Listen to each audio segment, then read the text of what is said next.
Assalamualaikum warahmatullahi wabarakatuh. Alhamdulillah wassalatu wassalamu ala Rasulillah wa ala alihi wa ashabihi wa man wala ma ba'du. Kaum muslimin dan muslimah dimanapun Anda berada, Saudara Ahmad Delvin Ananta di Jawa Barat, tepat kota Bekasi, bertanya, sebagai seorang pemimpin di perusahaan, bagaimana menyikapi satu perayaan hari kemerdekaan berupa upacara, lomba, makan, dan lain-lain, 2 perayaan hari ulang tahun perusahaan, 3 perayaan hari besar agama lain, termasuk jika ada permintaan sumbangan untuk kegiatan keagamaan mereka. 4 perayaan Islam selain Idul Fitri dan Idul Adha seperti Tahun Baru, Hijriyah, Maulid Nabi, Isra Mi'raj, dan lain. 5 menyetujui mengeluarkan dana terkait kegiatan di atas. Baik, barakallahu fiik wa athabakumullah kepada Saudara Ahmad Delvin Ananta di Bekasi. Semoga Allah SWT senantiasa menambahkan taufik kepada Anda, keluarga, dan juga seluruh pemirsa dimanapun Anda berada. Berkaitan dengan pertanyaan Anda yang terdapat 5 poin atau bahkan 6, ya, maka perlu kita dudukkan terlebih dahulu prinsip-prinsip yang diajarkan dalam Islam. Prinsip besar pertama adalah seorang muslim diwajibkan untuk tolong-menolong dalam kebaikan dan ketaatan. Siapapun kita, pimpinan ataupun rakyat biasa, ketika kita mengetahui ada kegiatan kebaikan, maka kita dianjurkan, diperintahkan, dan bahkan bisa jadi diwajibkan untuk tolong-menolong dalam kebaikan tersebut. Wa ta'awanu 'alal birri wat taqwa. Tolong menolonglah kalian dalam kebaikan, kebajikan, dan ketakwaan. Yang kedua, ketika kita mengetahui sebagai seorang muslim, orang beriman, mengetahui adanya kemaksiatan, baik yang berkaitan dengan kesyirikan, kekufuran kepada Allah, kefasikan, kemaksiatan, dosa besar ataupun dosa kecil, kita tidak boleh merestuinya, apalagi sampai mensupport, menolong, membantu, memfasilitasi, mendukung, bahkan sekedar merestui saja tidak dibenarkan. Wala ta'awanu 'alal itsmi wal 'udwan. Janganlah kalian tolong menolong dalam perbuatan dosa dan perbuatan-perbuatan yang melampaui batas-batas ketentuan Allah Subhanahu wa taala. Yang ketiga, prinsip yang ketiga, sebagai seorang pemimpin dalam lembaga atau perusahaan atau institusi ataupun kepemimpinan sosial di masyarakat, tentu tindakan kita tidaklah sama dengan tindakan masyarakat biasa. Kenapa?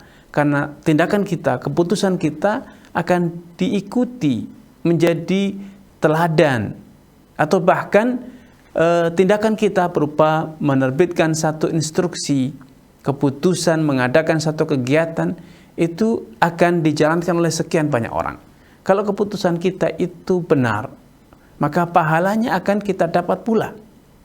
Bahkan bukan hanya pahala kita, pahala setiap orang yang mengikuti keputusan baik kita itu, pahalanya juga akan mengalir kepada kita. Sebaliknya, ketika keputusan kita itu salah, menyebabkan orang lain terjatuh dalam dosa, maka dosa-dosa yang sama yang mereka pikul, kita juga memikul jumlah yang sama, sehingga pimpinan itu memiliki tanggung jawab yang lebih besar, karena dia pun ikut menanggung dosa yang sama dengan yang dipikul oleh seluruh orang yang tersesat atau terjatuh dalam maksiat karena keputusan dan kebijakannya. Rasulullah SAW bersabda, man da'ila huda kana lahu minal ajri mithlu ajri man amila biha wa tabi'aha duna an yanqusa dzalika min ujurim syai'a. Siapapun yang mengajak orang lain untuk mengamalkan satu petunjuk, kana lahu minal ajri, maka dia dapat pahala mithlu ujuri man tabi'ah, serupa dengan pahala seluruh orang yang mengikutinya, tanpa mengurangi pahala mereka sedikit pun. Sebaliknya, waman da'ila dhalalah, yang mengajak, menyeru, menginstruksikan untuk satu kesesatan, perbuatan dosa, perbuatan maksiat, maka dia menanggung dosa dan dosa seluruh orang yang mengikuti instruksinya, keteladanannya, tanpa mengurangi dosa-dosa mereka sedikit pun. Karena itu, tanggung jawab Anda dan posisi Anda itu sungguhlah besar. Anda tidak bisa berlepas tangan dari keputusan yang Anda ambil. Prinsip yang keempat, bahwa dalam Islam dibedakan antara budaya dengan ibadah.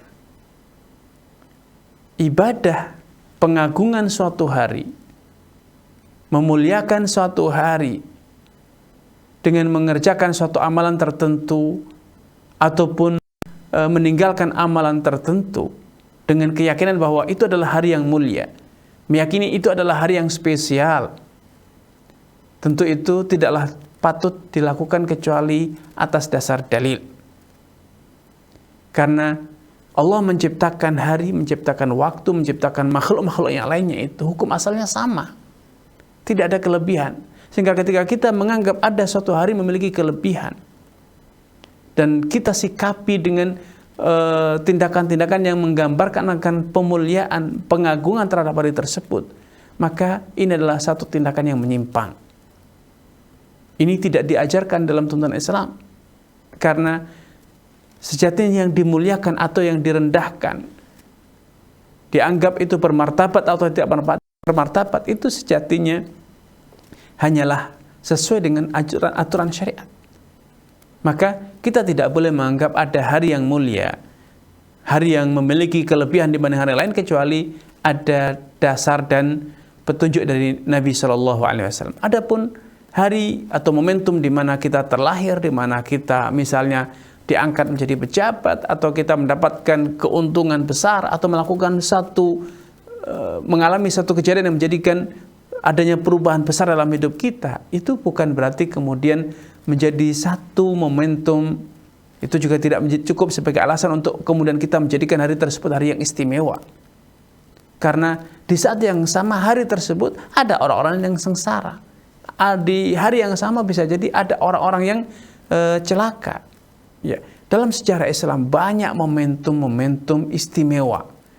Perang Badar, perang Uhud, hijrahnya Nabi SAW, perang Khandaq, Fathu Makkah, Bai'atul Ridwan, dan lain sebagainya. Hajatul Wada. Namun demikian, tidak pernah ada tuntunan dari Nabi SAW yang mengajarkan kita untuk merayakan momentum-momentum tersebut. Kemenangan di perang Badar, turunnya Al-Quran, momentum Nabi SAW menerima wahyu di Gua Hira, atau Nabi SAW selamat dari kejaran orang kafir Quraisy di Gua Thawr, dan berbagai momentum yang lainnya. Dalam Islam tidak pernah ada tuntunan perayaannya. Padahal itu momentum yang sangat bersejarah, momentum yang menandai adanya perubahan yang fundamental bagi kehidupan umat manusia semuanya. Namun demikian, Nabi tidak pernah merayakan momentum hijrahnya. Nabi tidak pernah merayakan momentum Fathu Makkahnya, ataupun momentum perang Badar, kemenangan beliau di perang Badar, dan lain sebagainya. Karenanya setiap muslim sepatutnya kita menumbuhkan kesadaran bahwa kita harus hidup dalam bingkai dan naungan syariat Allah Subhanahu wa taala. Tidaklah ada yang kita muliakan ataupun kita rendahkan kecuali berdasarkan petunjuk wahyu dari Allah Subhanahu wa taala. Adapun ketika kita melakukan satu tindakan-tindakan yang tujuannya bukan untuk ibadah, bukan karena meyakini itu hari istimewa, tapi karena apa? Karena faktor kebetulan. Kita kadang kebetulan punya kebutuhan, ada hajatan sehingga berbelanja besar-besaran, memasak masakan yang banyak, dan lain sebagainya, kedatangan tamu sehingga kita mungkin mempersiapkan hidangan yang banyak, mengkondisikan rumah agar layak untuk menyambut tamu dan lain sebagainya. Maka itu adalah hal yang bersifat insidental, ya, sesekali, bukan sesuatu yang ulang dan terulang. Ya, karenanya kalau itu hal yang bersifat spontanitas karena faktor kebetulan ada momentum-momentum tertentu, maka itu tidak dikatakan sebagai perayaan. Ya, tidak dianggap sebagai perayaan. Apalagi hal itu di luar kapasitas kita sebagai masyarakat. Misalnya menentukan hari kerja. Di negara kita dan negara lain pun hari kerja itu diawali dari Senin hingga hari Jumat atau hari Sabtu. Sedangkan hari itu di dunia itu menjadi hari yang seluruh manusia libur. Ketika kita bukan sebagai pihak pengambil kebijakan, kita hanya pelaksana, maka itu di luar tanggung jawab kita. Karena Meliburkan atau tidak meliburkan itu bukan kewenangan kita untuk mengaturnya. Itu sudah ada regulasi dan keputusan dari orang lain, pihak lain atau pemegang kuasa. Gimana halnya ketika kita misalnya meliburkan kerja, sekolah, dikarenakan hari-hari itu oleh pemerintah setempat diwajibkan untuk libur, tidak dibenarkan untuk masuk sekolah, maka sesuai sabda Nabi SAW, innamal a'malu binniyat. Sejatinya amalan itu hukumnya berdasarkan atau sesuai dengan niat pelakunya. Bisa jadi Anda berbelanja di pasar di saat ada momentum perayaan umat lain, sehingga di sana ada program diskon. Momentum perayaan agama lain, Anda mendapatkan diskon spesial, bahkan dinyatakan diskon spesial hari raya umat ABC misalnya. Maka siapapun yang berbelanja pada hari tersebut akan mendapatkan diskon, promo. Maka ketika Anda memanfaatkan momentum tersebut, karena memang Anda butuh terhadap produk tersebut, dan memang itu juga menguntungkan Anda karena harganya lebih murah, tanpa ada sedikit pun niatan dalam hati Anda untuk turut serta memuliakan hari tersebut, merayakan hari tersebut, maka itu tidak masalah. Dahulu Nabi SAW datang ke hari-hari rayanya orang-orang kafir, perayaan-perayaannya orang-orang kafir, festival-festivalnya orang kafir, yang kita kenal dalam sejarah atau sirah Nabi SAW, adanya suk okal, pasar okal, festival okal, festival Dhimi Jannah, dan lain sebagainya. Itu merupakan festival-festival, perayaan-perayaan orang-orang kafir Quraisy dan orang-orang musyrikin yang lainnya. Namun Nabi SAW datang ke momentum-momentum tersebut bukan untuk ikut merayakan, namun memanfaatkan momentum tersebut untuk berdakwah, untuk mengajak orang-orang Arab musyrikin kala itu yang momentumnya mereka sedang berkumpul. Dan Nabi SAW pada momentum itu, Nabi menyatakan, hal min rajulin yahmiluni ila qaumih hatta uballigha an rabbi fa inna qaumi mana'uni an uballigha kalam rabbi. Adakah orang yang sanggup, yang siap melindungiku, membawanya ke kampung halamannya, ke kabilahnya, ke sukunya, agar aku bisa menyampaikan wahyu yang Allah turunkan kepadaku. Karena sejatinya kaumku itu Quraisy menghalang-halangiku dari menyampaikan firman Allah Azza wa Jalla. Nabi datang ke festival tersebut bukan untuk merayakan. Nabi datang ke tempat tersebut untuk tujuan lain, yaitu berdakwah. Namun beliau memanfaatkan momentum hadirnya masyarakat orang-orang Quraisy dan kabilah-kabilah yang dari berbagai daerah. Itu adalah momentum yang tidak bisa didapatkan di hari-hari lain. Kalaupun ingin mengumpulkan, maka suatu hal yang sangat sulit. Nabi sebagai manusia biasa SAW tidak punya kapasitas untuk mengumpulkan mereka. Mumpung mereka berkumpul, Nabi memanfaatkannya, sehingga kehadiran Nabi SAW di festival-festival tersebut itu tidak dianggap sebagai bentuk perayaan.